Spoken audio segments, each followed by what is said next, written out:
according to a report published in the Business Daily on the 22nd of December, I think, 2021, the Kenya National Bureau of Statistics stated that only about 2.9% of the formal workforce earns 100,000 shillings and above. And you know what that means.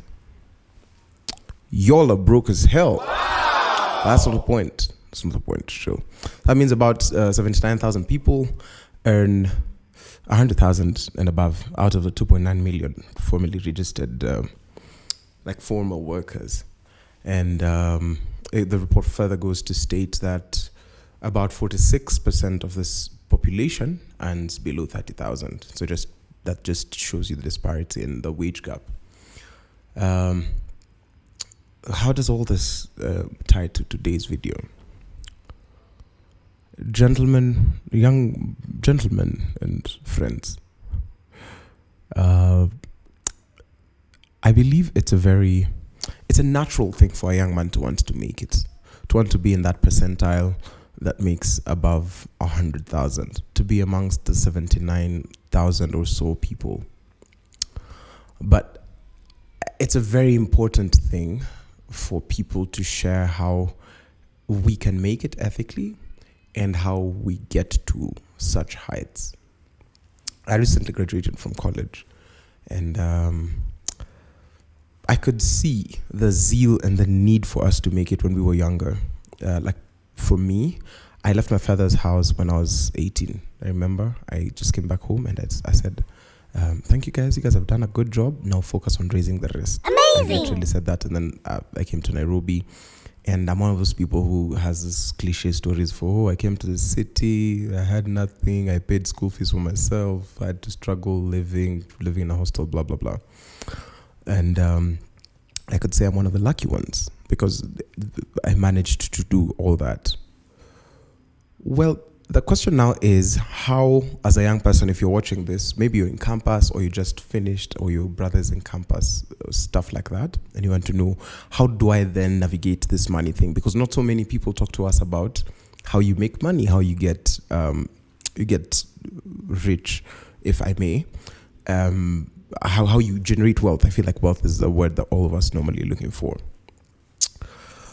And since not enough people tell us about the money, and you ask someone, hey, how do I make it? And they're like, oh, mazeni God, which is true, but oh, mazeni God, endelea tu mazee, hustle yako itajipa, whatever, and hauna hustle even. So here's how I'd approach it. First of all, a lot of the pressure that we have is internal. It's good to have it, to know that you really want to make it, but a lot of the pressure that we think that maybe women are giving us, like for example, I wanted to make it at some point because I thought, hey, my girlfriend would want me to, provide, to be at a certain financial level. And this is because I was hanging out in circles of people who had achieved a certain level of financial independence or success. And therefore, I thought that I also needed to be there. And mark you, these were people who were like 5 to 7 years older than I was.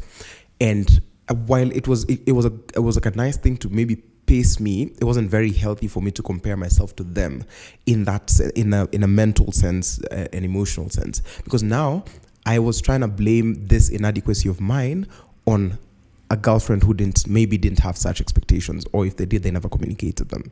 So you see how, first of all, this starts becoming warped. And so I used to be very bitter. I'm like, hey, why am I not driving a car? Why am I not like wearing nice suits? Why don't I have money to contribute for all these functions that we're always going for? If you're a religious person, there's always a mission to go to, or if you're like whatever cause, like even if you're in Campo, there's always some contribution, some form of contribution going on. And you're like, hey, man, I feel like I can't contribute to these things because I don't have the money. And I was one of those people, trust me. I even didn't have my clothes decent looking clothes of my own for a very long time. And that's when I discovered like places like Gikomba is like one of the biggest markets in Nairobi. Beautiful, beautiful place.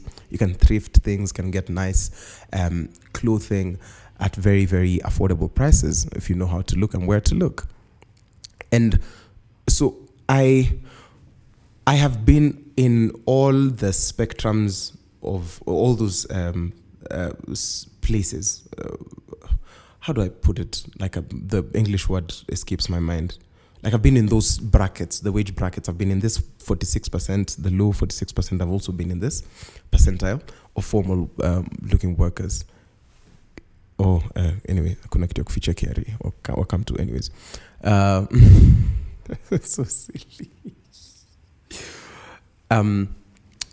And having been in a place where now when I was in first year and second year, I think I was earning 8,000 in a month, and there was school fees. I was lucky. I was fortunate enough to be government sponsored, so I was paying maybe 30K in a year, which was very very affordable if looking at it back then. But I see the great problem because there's people who could not afford that as well.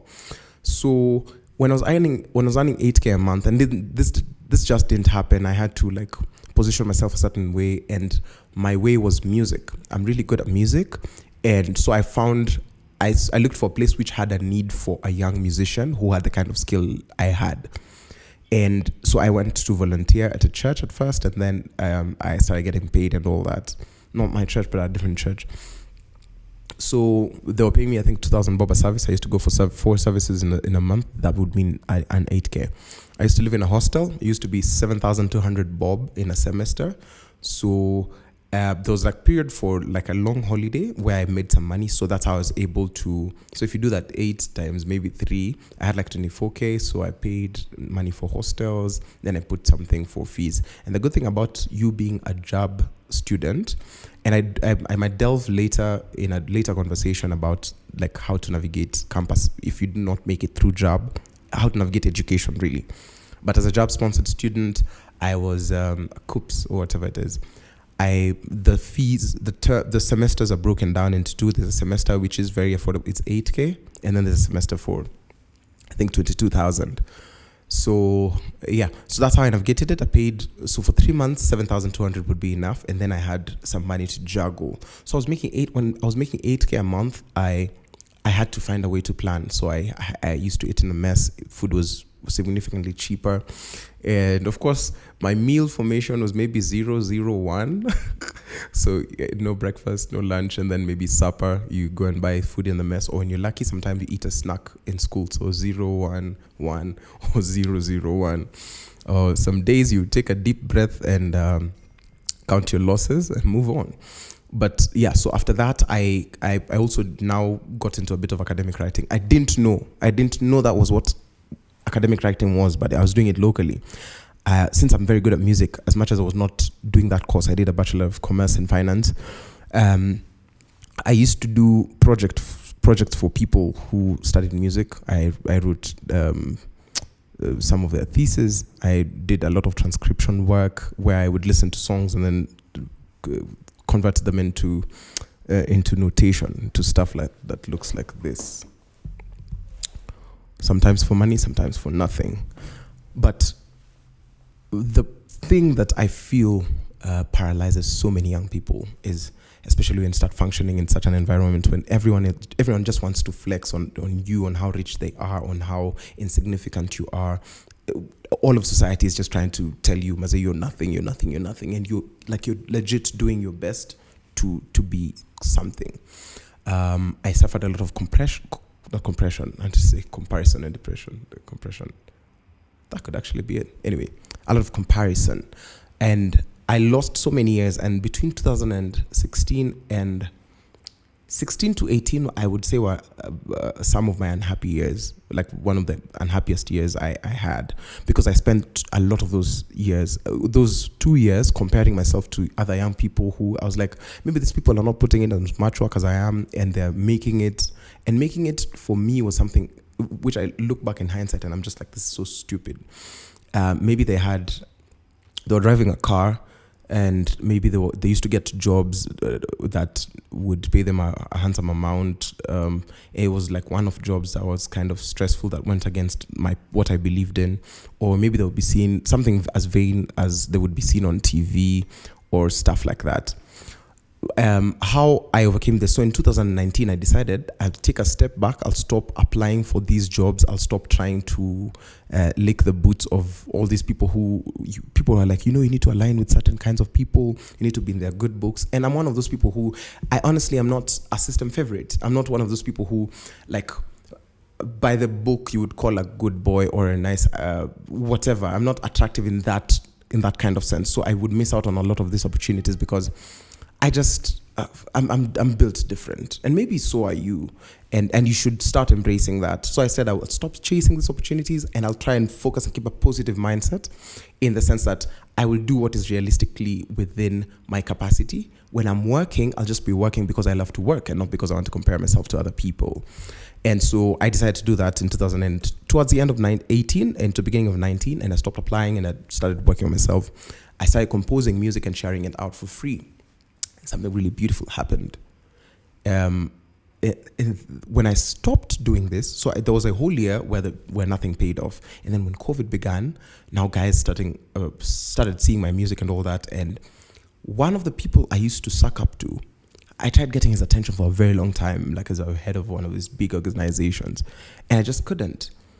He messaged me on Facebook and was like, "Hey man, come to the office. Let's have a meeting. Let's see how we can work on something." It was a big project, which I'm like, all the years I spent trying to get your attention, I should have just focused on bettering myself. And that's one thing I would tell any young person: just hone. If you have a skill, it doesn't have to be music. It's music for me. It could be sales for someone else. Because I had a classmate he was very good at sales, and he started with selling jewelry and shoes, and then he grew the thing. And I don't want to fall into the common trap for every campus student has to sell mtumba clothes or shoes or anything. But if you're good at that, hone that skill, because marketing is a very, very valuable skill in this day and age.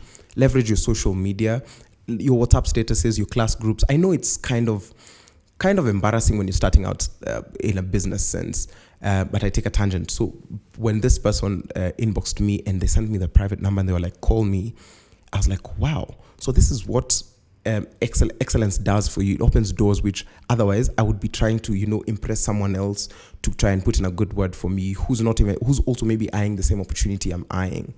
So a lot of wealth, and in our quest to make it as young people, what we want to do is not make money, but to create wealth. And wealth is a positive sum game. So there's a positive sum game and there's a zero sum game. A positive sum game basically is something which it doesn't mean that for you to win, I don't have to lose. So for example, everyone in the world can have a house. By my neighbor, having a house doesn't reduce my chances of having a house. But a zero sum game is where for me to advance, you have to lose. And that's what happens for example, when people attack rich people, for example, a journalist. And I got this analogy from the Naval podcast. If a journalist attacks a wealthy person, a journalist is playing a status game. Because status, as opposed to wealth, so money is what we use to move wealth. It's whatever the definition of money that you have. Write it in the comments, educate me. Share with me an interesting definition of money that you have. But wealth, so wealth is a positive sum game. It allows us, it's when money makes more money for you when you're sleeping or when you're not trading your time for money. And when you're trying to make wealth, I'm not even there yet. I'm still figuring it out. But I just think it's a nice thing for us to be aware of, and then we can start working towards it. So when you're creating wealth versus someone who's playing a status game, if you're playing status, there's people who want to make it look like, oh man, I don't need money, so blah, blah, blah, blah, blah. Sometimes they masquerade as people in church. Sometimes it's like politicians and blah, blah, blah. Status games involve, for me to be at the top, the person who was occupying that seat has to go. And that's a thing. And as young people, there's just enough sunlight for everyone. The sun shines for everyone. So as you sharpen your skill, try and find a thing that you're good at. It can be even academics, because there's people who I was willing to pay to give me notes. I was willing to pay for them to walk me through a subject. And that didn't require them to miss, because I used to miss a lot of classes because I started venturing into music education when I was in campus. So I missed a lot of classes. So there's people I'd spend time with, and I would pay them. And of course, there's even people like, when it gets to a point where you feel like your hour, for example, is worth a certain thing, if there's a mundane task that costs less than what your hourly rate is, you automate that task. Something like washing clothes. I used to be one of those guys, mimi lazima nijifulie, even my wife has to do what. Mazee nilikuwa mshamba, and I'm allowed to be wrong, and I believe in manual labor and all that, because of course that's how we were raised. But as time grew, I realized that I would be wasting so much time washing my clothes. I'd spend like 2 hours, and that's 2 hours I would have spent playing piano, or like honing my skill, or practicing writing or something of the sort. So now you start to pay someone to maybe wash your clothes, and in that way you're also impacting the economy. So as a young person, and I know I'm just all over the place, but you'll find the point somewhere. Don't compare yourself. That's the one thing that's going to kill you. It's going to lead you into such a difficult place mentally. Comparison.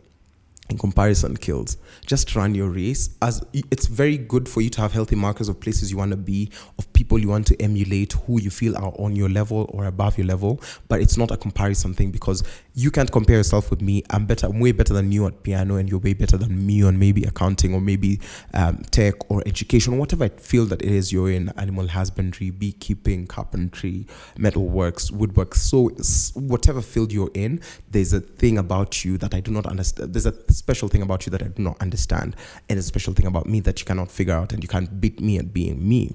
So run your own race as in our quest to make it. Of course, there's been a rise in young people. A lot of young people seems like they're touching big bread. And I remember there's also those people who would flex on us on campus, and there'll be, of course, like flying in planes, and there'll be like popping bottles when we were just suffering, and they would bag maybe the hottest chicks and whatever, man. We're sort of equal now. Or there's people who've gotten to the point of self-actualization and realize that, man, that's not the kind of life I want to lead. And look, it's cool to live the high-flying life, but also when you're doing that, I hope, Maze, you're just very clear about what your goals are, and what your value system, and what your vision is. I have nothing against the high life, man. Chop that money if you have it, Maze. Eat that money. It's yours. You worked hard for it. You deserve a good life. But also, let's learn to live just within our means, because sometimes it's a thing that affects young men and men generally. We tend to overestimate our financial muscle. So sometimes we end up living above our means and all that. And even I have suffered that. But play a positive sum game today, man. Just give value. Sometimes start giving value for free, and then people are going to acknowledge it, and then it will be scalable. And be outgoing, man.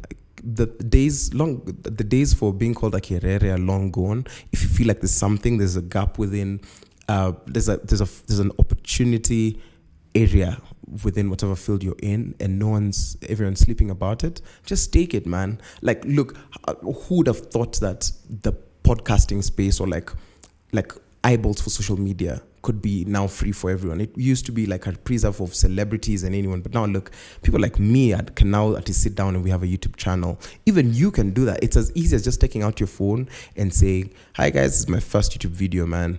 If that's a thing that you think you want to start, and there's some value you want to give the world, or just banter. Because sometimes we think that the world has such big problems. A problem can be something like boredom. Boredom is a problem. Entertainment is an answer. It's a solution. So it's not as complicated as we want to make it seem.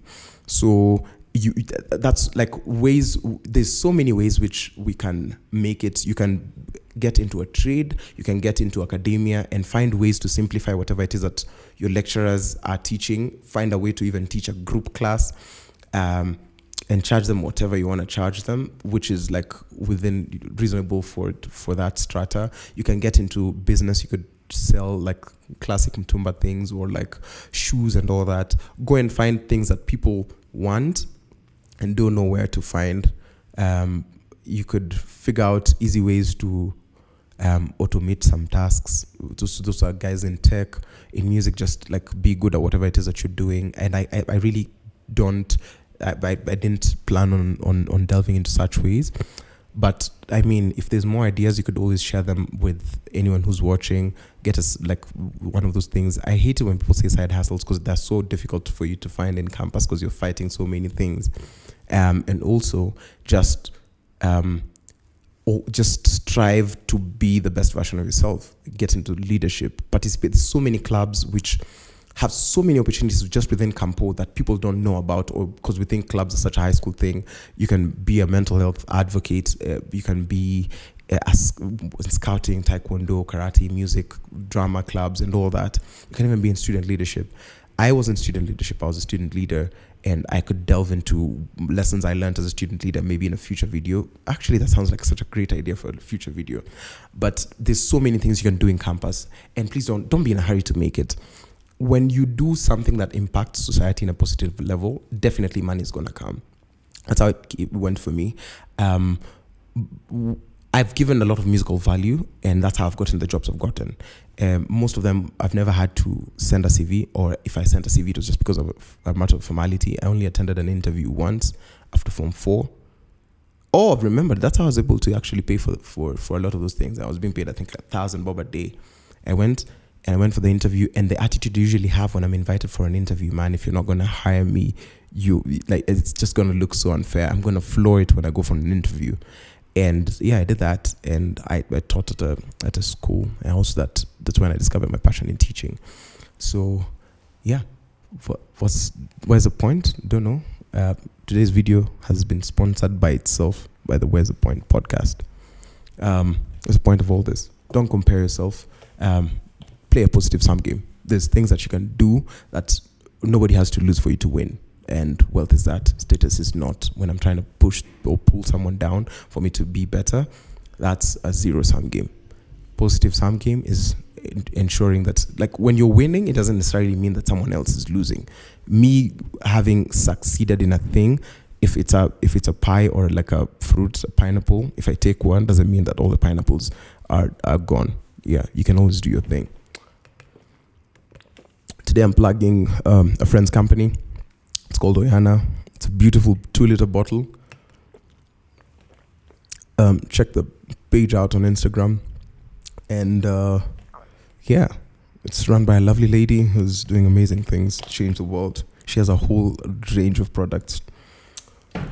And yes, thank you so much for tuning into the Where's the Point podcast. This is it's beautiful.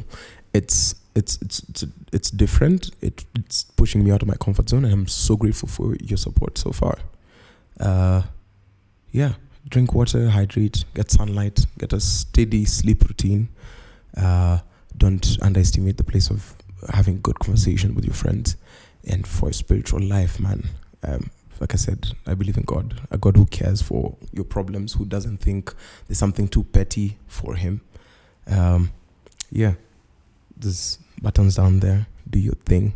Tell your nyanyes to do her thing. Tell your friends, your girlfriend if you have one, your boyfriend, whatever. I'm so grateful for your support thus far. Live your life, man. Okay, bye.